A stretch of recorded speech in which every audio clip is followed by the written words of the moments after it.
जहां आपने बैंक्स पर अपनी राय रखी, ऑटोमोबाइल सेक्टर पर अपनी राय रखी, हम चाहेंगे कि सीमेंट प्लेस पर भी आपका नजरिया क्या है, आप हमारे साथ शेयर करें, क्योंकि सीमेंट सेक्टर लगातार अच्छा एक्शन दिखा रहे हैं, चाहे फिर heavy weight large cap cement कंपनियां हो जैसे कि ग्रेसिम, अल्ट्राटेक, या फिर मिड कैप सीमेंट प्लेस जैसे कि इंडिया सीमेंट। अच्छी मजबूती के बीच ट्रेड्स हम देख रहे हैं और सारे के सारे फैक्टर्स जो हैं काफी पॉजिटिव हैं। एक तो बिग प्लेयर एंट्री के बाद सीमेंट स्पेस फोकस में आ गया है, उसके बाद कंसोलिडेशन की भी सेक्टर में बातचीत चल रही है। नई एंट्री के बाद कंस्ट्रक्शन साइकिल जो कि फुल अपस्विंग में है, उसका भी एक पॉजिटिव इम्पैक्ट है। कॉस्ट डिफ्लेशन या फिर कमोडिटी करेक्शन का भी एक इम्पैक्ट इस सेक्टर पर पड़ता है। कैसे देखा जाए और लार्ज कैप और मिड कैप में से कौन से सीमेंट प्लेस को चुनना चाहिए? जी, जहाँ तक सीमेंट का सवाल है, अगर नियर टर्म के हिसाब से मैं देखूँ तो चूँकि ये पोस्ट फेस्टिव सीज़न सीमेंट वो इंडस्ट्री के लिए बिज़ी सीज़न चालू हो जाता है, जहाँ पे हमें कंटिन्यूअस प्राइस हाइक नज़र आते हैं। तो जहाँ तक हमारा चैनल चेक का सवाल है, हमने देखा था कि अक्टूबर के शुरुआती वीक्स में प्राइस हाइक का अनाउंसमेंट आया था, लेकिन एक्चुअली वो ट्रांसलेट नहीं हो पाया था बिकॉज़ ऑफ फेस्टिवल रीजन्स।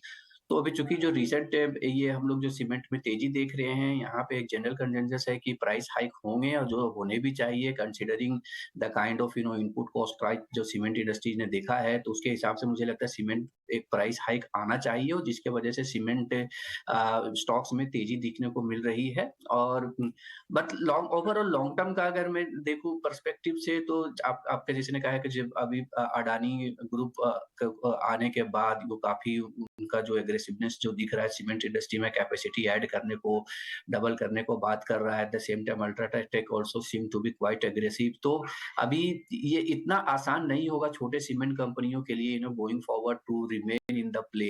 क्योंकि हम तो अभी तक बात ऐसा कर रहे थे कि जो डिमांड और सप्लाई का जो ग्रोथ का दर होगा वो डिमांड के फेवर में होगा। सप्लाई का growth rate what being anticipated around 3 to 4%।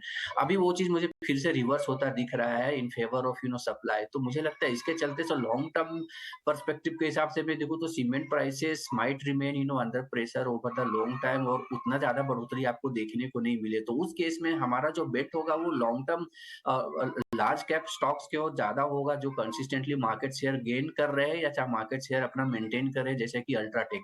तो हमारा व्यू है कि unlike small cap cement stock और मिड कैप सीमेंट स्टॉक्स जहाँ लार्ज कैप सीमेंट स्टॉक में फोकस करना ज़्यादा फायदेमंद होगा सीमेंट के स्पेस में यहाँ से 2-3 साल के पर्सपेक्टिव से। रखना ही चाहिए, लेकिन इंडाइसिस के हिसाब से अगर आप देख रहे हैं तो बाजार के अंदर आज ना थकावट नहीं दिख रही है। एक्चुअली चल नहीं रहा तो बाजार टूट भी नहीं रहा। अगर आप निफ्टी और बैंक निफ्टी दोनों को ही देखेंगे ना, एक पॉइंट और मैं जरा नोटिस करा दूं दर्शकों को, प्रीमियम अभी भी 40 पॉइंट का दिख रहा है। अगर आप निफ्टी का फ्यूचर्स भी दिखा पाए तो यहाँ पे आपको 18,122 दिखेगा। फ्यूचर 18,150 के ऑलरेडी पार है। इसका मतलब 40 पॉइंट का प्रीमियम है। जब भी प्रीमियम मार्केट्स के अंदर हायर एंड पे भी आके रहेगा ना, तो कन्विक्शन लेवल को काफ़ी स्ट्रॉन्ग करके रखता है। एक तो मेरा पॉइंट ये नोटिस करवाना था। दूसरा एक ये है, एक शेयर है अदानी विल्मर लिमिटेड। टिपिकली इसकी टासी, इसका डीएनए ऐसा नहीं है कि ये 30-40 रुपीज़ की ब्रैकेट में फंसा हुआ शेयर रह जाए। या तो बहुत तेज चलेगा या तो बहुत तेज से रुक जाए।